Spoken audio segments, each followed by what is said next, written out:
Hi, my name is Emma Mayfield from Cheyenne East High School 2162, and I did makeup design for It's a Wonderful Life radio play written by Joe Landry. I want to be a makeup designer when I grow older, go work in Las Vegas, Hollywood, New York, wherever the jobs take me. And my roles as makeup designer are to show actors' faces, to change appearances, or to accentuate emotions. I share the powers with all the other designers, and I am underneath the director and the stage manager. So I would go to my designers first, and that's what I did because this was a realized production. And I would just use the designers and then the directors as the last resort.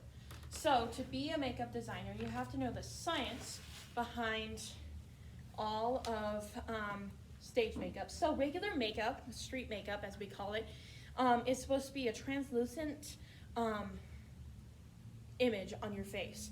And so when stage lights, the chemical in the stage light go into your skin, bounce off the bone, and make you look like a ghost.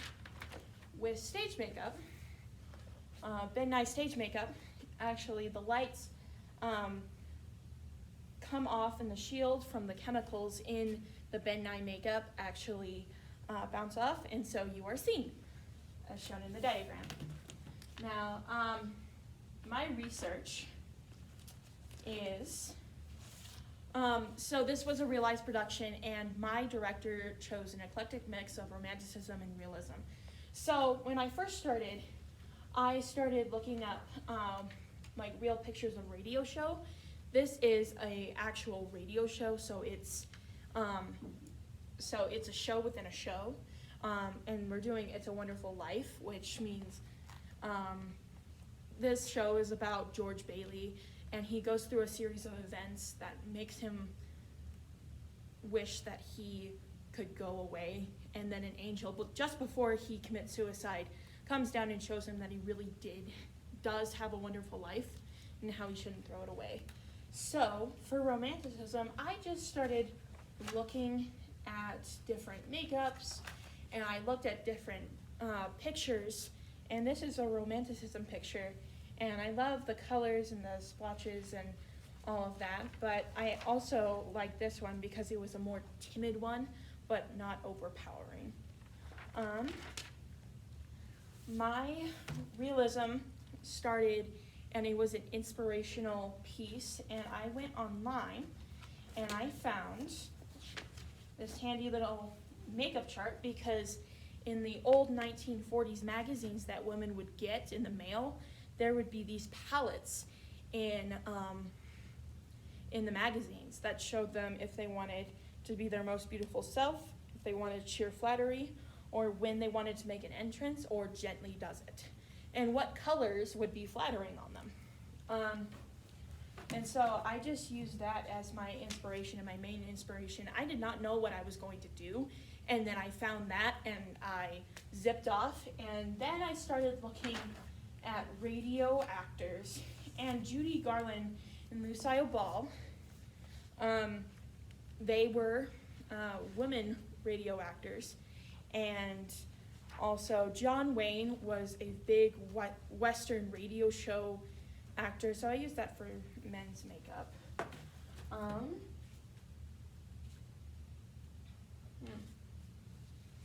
So during our production meetings, we all decided that we were going to use the image of the bell. And the image of the bell is based off a line in the show called "When an Angel Earns Its Wing." Every time you hear a bell rings, an angel's earned its wings. So I took that, and I was just drawing one day. I was drawing the picture of the bell, and I kind of saw an eye and a pupil. And so I came up with the eyes are the window to the soul. And so eyeshadow in my main designs are all about personality. So, if I can get to it. So, for my designs, for the men's makeup, we wanted the T-zone and the contour to be just a little bit brown, just to give them some definition. I had to work with face shields, so that's why we did that. For the envious making an entrance, these are the women such as Potter. We had to change the character. We did Gloria Swanson and different villains. They're evil, they're malicious, they want something, and they're always making an entrance.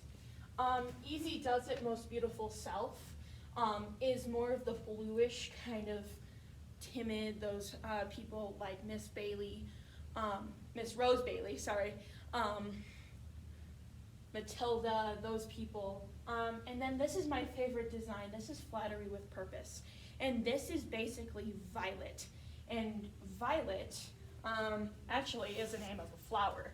And so I looked on here, and it just so happens that color psychology and the flowers kind of coincide, because purple is flattery, and this girl really likes to make an entrance. So I used kind of the ombre effect of the flower on her eyes, and I gave them rigid contour just to give her some emphasis.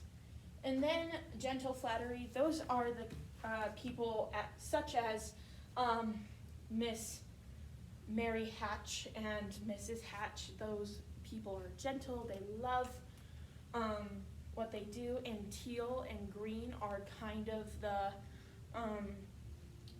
more gentle colors. And then I had to take in a part of the makeup plot, and there's different actors and their different personalities, and basically all of these go into the actors' personalities. And so I have a makeup plot where they were assigned a different style makeup. And so for COVID reasons, I could not do the makeup on them, which I was super bummed out about. And we ordered makeup kits, but they didn't come on time. And so I came up with the idea, and I was like, oh, I'll just send them an email. So I did that. And so I sent them a information tab and tips, and then I sent them pictures that they could look off of. This was a really great experience, especially with COVID and face shields, and thank you very much.